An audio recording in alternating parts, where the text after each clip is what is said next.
Bienvenue sur Sensation. Nous donnons la parole aux seniors. Ils sont les témoins de l'évolution du monde qui nous entoure. À quoi ressemblait l'Europe quand vous aviez 20 ans ? C'est la question que nous vous avons posée. Quand j'avais 20 ans ou un an ou deux de plus, déjà c'était pratiquement mai 68. Donc le premier Allemand que j'ai vraiment connu, c'est Cohn-Bendit.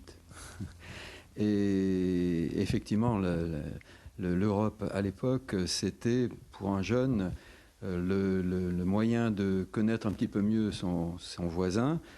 On avait eu des échos par nos parents, bien sûr, mais pas toujours des échos positifs.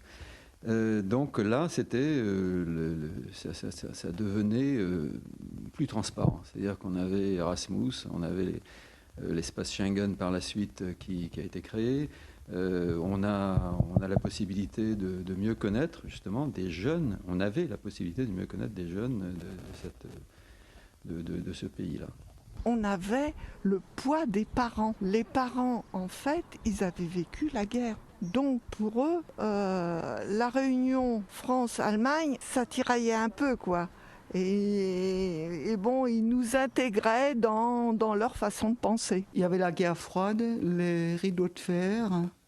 Il y avait, donc l'Europe était divisée. Prague était envahie par les chars soviétiques. Il y avait aussi mai 68 en France. L'Irlande du Nord était aussi en guerre civile. En Espagne, il y avait encore le dictateur Franco. Au Portugal, Salazar. La Pologne a été dominée par l'Union soviétique et la Grèce était dirigée par un dictateur de colonel. Donc, l'Europe était pour moi quelque chose d'intéressant. Moi, il y avait l'Allemagne était battue. Pour moi, c'était super, quoi. À 20 ans, on trouve tout qui est beau, quoi. L'Europe, c'était quand même à cette époque le couple franco-allemand. C'était beau, c'était vraiment ça le pilier.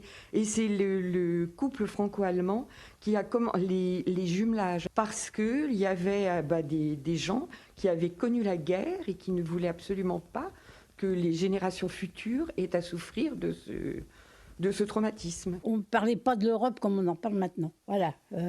Quand j'avais 20 ans, c'était pas l'ordre du jour. Il n'y avait pas la télévision comme maintenant, il n'y avait pas tout ça, vous voyez. Quand l'Europe a été créée, j'avais 10 ans. Donc, on est en 67. En 67, je suis en deuxième année de licence en droit.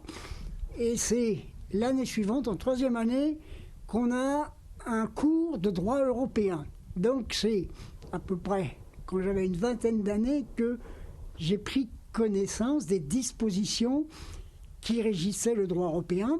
Je rappelle qu'à cette époque, il n'y avait que 6 États qui faisaient partie de l'Europe. Et je me rappelle très bien du cours, d'un des premiers cours où je me suis permis de me lever dans l'amphithéâtre pour franchement dire que je ne voyais pas comment les choses allaient pouvoir évoluer parce que le traité de Rome comportait des dispositions qui avaient pour effet de démanteler, c'était clair et net, mais c'était dit avec subtilité, démanteler tout ce qui était service public. Et ça a été une de mes premières réactions. Donc j'ai eu une vision, j'ai réagi assez négativement vis-à-vis de ce marché commun. Ça s'appelait à cette époque-là marché commun. J'ai eu le sentiment que ça patinait. L'impression, il ne faut pas oublier, même qu'à cette époque, à un moment donné, le général de Gaulle s'était retiré purement et simplement du fonctionnement des institutions. C'était la politique de la chaise vide. Donc ça ne fonctionnait pas bien du tout. Et puis il y avait le problème de la politique agricole commune, la PAC. Il y avait énormément de divergences entre ces 6 États. Pour moi, ça reste un mythe, l'Europe. Même actuellement, je considère que ça ne fonctionne pas. Et vous pouvez retrouver cette chronique en podcast audio et vidéo sur notre site et application Radio Sensation, avec le soutien du Fonds citoyen franco-allemand.